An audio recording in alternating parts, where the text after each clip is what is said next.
They call themselves the Branch Boys.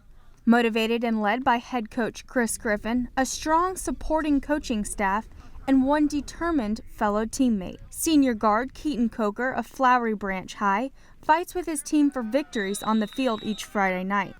But that challenge pales in comparison to what he's had to fight for this past year. I had a seizure at church, and they didn't know what it was at first, but MRIs revealed that it was cancer, and so our brain tumor. They didn't know it was cancerous at first. Keaton never wanted any kind of special treatment. In fact, he would never even mention it. Even when he came back to us, even when he wasn't released, he was just there.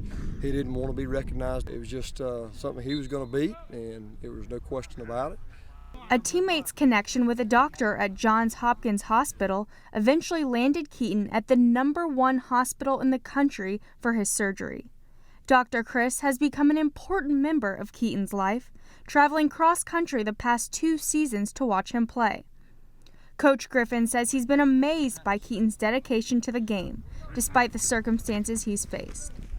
He has yet to miss a game or a practice. It's unbelievable. I mean, he would literally, if he had a doctor's appointment that morning where they would go down and have an MRI or have to do something, which, the typical kid may be out for a couple of days. But for him, I mean, all he talked about was, hey, I got to make sure I'm back for practice.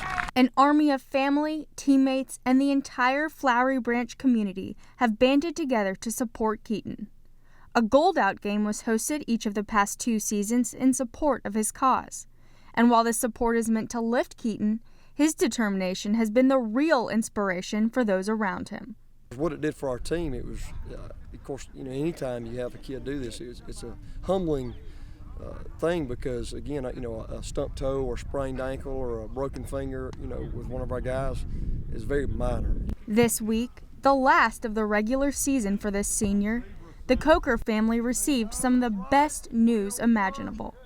Keaton can now come off the chemo medicine. Sharon, his mother, said she did a happy dance in the doctor's office when she heard the news. Keaton says he's relieved, but life for this dedicated 17-year-old will carry on the way it always did. I don't live like I have cancer, so it's just, but nothing really changes.